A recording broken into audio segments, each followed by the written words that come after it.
Goliath Lost. That's what Ethan Evans had to say about his time working at Amazon as the VP of Prime Gaming, where his job was to try and replicate what Valve had accomplished with Steam.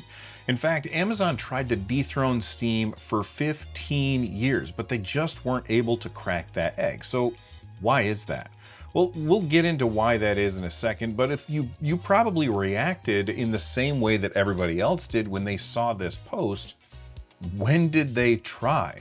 Well, first they bought Reflexive Entertainment, which was a small PC game store. Then Amazon tried to scale it up, thinking that, we're Amazon, we're huge. If we build it, they will come.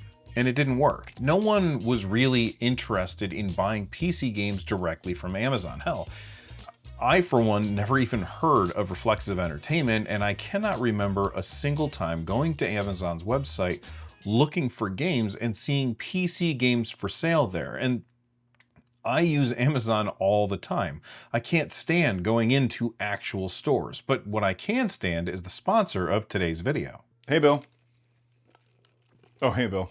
Wait, what is that? Coffee? I thought we gave up coffee for New Year's resolution. Have you been going to the gym?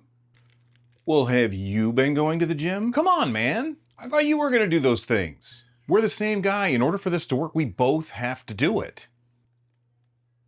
Most New Year's resolutions are really hard to maintain, but making sure you get the commonly underconsumed daily micronutrients can be one of the easiest ways to take better care of yourself. And it's incredibly easy thanks to AG1, the sponsor of this video. With just one scoop each morning, AG1 requires no effort. You just stir in with 12 ounces of water, and AG1 is more than just greens. It's your daily drinkable scoop of vitamins, minerals, and so much more.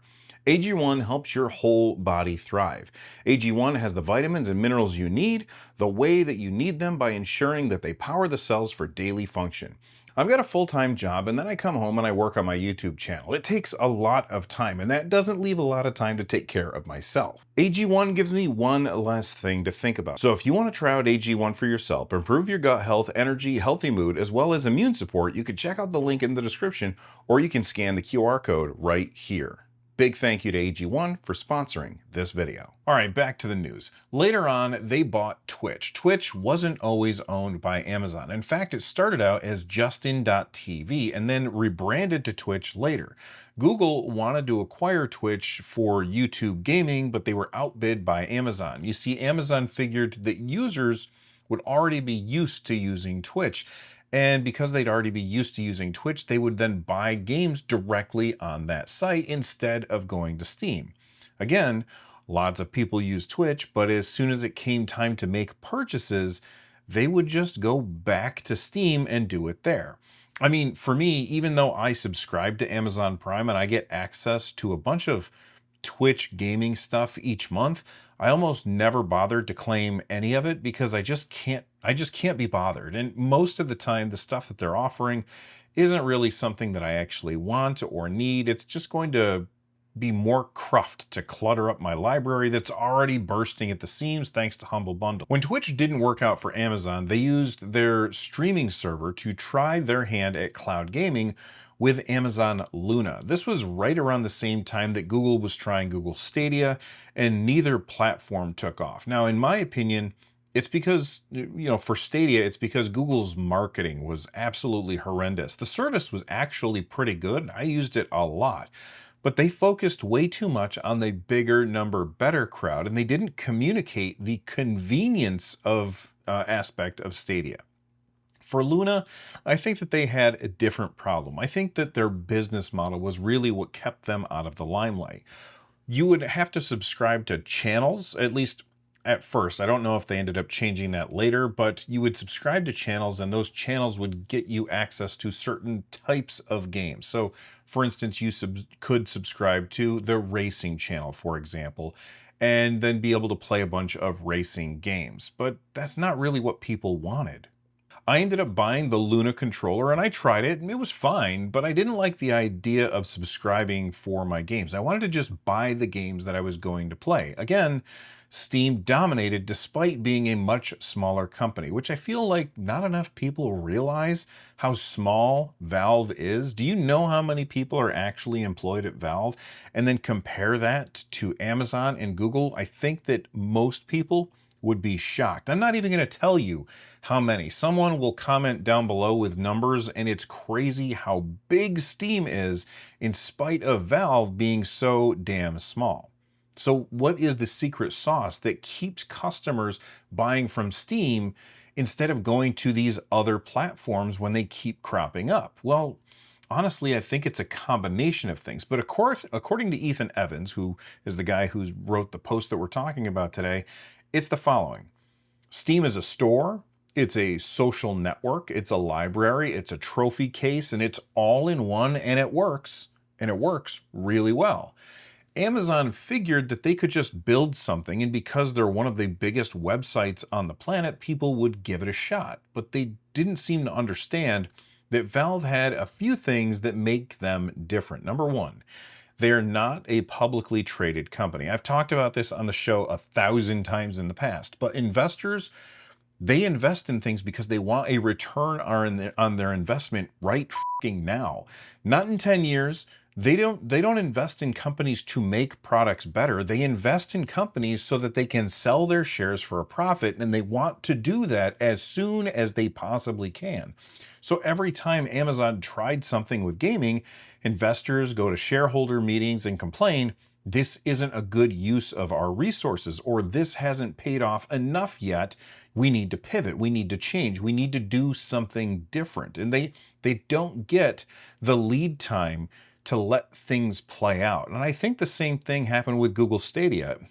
Investors bitched and moaned that they weren't being efficient with their money, so Google shut it down after they finally actually got some good news where Stadia was one of the best places to play Cyberpunk 2077 when that game launched. For those of you that don't remember, Cyberpunk launched in a really bad state, and there were really only two good places to play it. On PC, if you had a really powerful PC, and on Google Stadia. If you were playing on other consoles, it was a nightmare, and so much so that I think PlayStation started giving out refunds for the game, which is not something that PlayStation likes to do.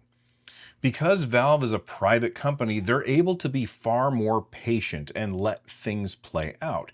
They can test features and refine them over a long period of time and get it right based on user feedback. And they've had decades to do this and decades of user feedback to respond to. Number two, customers don't want to change. We have been buying our games from Steam for ages at this point, and we all have huge libraries, and asking people to split their libraries up into different places is kind of a big ask. Let me give you an example. I hardly even use the Epic Game Store, even though they spent stupid money on user acquisition by giving us a shitload of games away for free. What I would do is I would set an alarm. The alarm would go off each month. I would claim the games, but then I would never play them. Why? Well, out of sight, out of mind. I would launch the Epic Game Store, claim my games, and then close it. And I would only ever open it up again when I was claiming games. I was never looking at those games and seeing them right in front of me, reminding me, oh yeah, you have access to this. Why don't you play it? Again, out of sight, out of mind. I launch Steam to see and I see something there, and then I play it.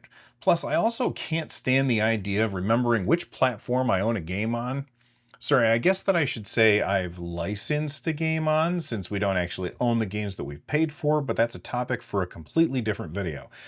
And this is the lesson that Amazon isn't alone in learning. A few years back, publishers got sick of sending 30% of their money to Steam, which is why we had all of the different publisher-focused stores start showing up, only to shutter their doors when they realized how intransigent Steam users were going to be.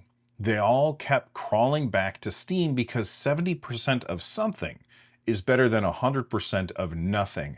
And there just weren't enough PC gamers that were interested in buying games on other stores and dealing with launchers. I think Ethan said it best in his post. The truth is that gamers already had a solution to their problems, and they weren't going to switch platforms just because a new one was available. I also think that this situation is only going to get better for Valve with their new focus on making hardware, especially if they find a way to sell that hardware to the general public, like at a Best Buy or other brick and mortar stores. Right now, Steam might be huge for our particular corner of the internet, but I think that most people are unaware of it. And putting Valve hardware in stores can have a massive impact on it. This is something else that I think most other companies struggle with. The cost of developing your own hardware and software stack is crazy high, and Valve can do it because of the aforementioned investors aren't breathing down the necks of Pierre-Luc Graffet and Lawrence Yang. They're given time to make things happen. They're given time to fail and then turn around and turn that failure into success. And if they weren't, I'm 100% sure that Steam, and by extension Steam-related hardware, would not be anywhere nearly as successful as it is right now. But what do you think? Let me know in the comments section down below, and if it's your first time here, please subscribe. From the Nerd Nest, I'm Bill. Stay rad, and thanks for watching.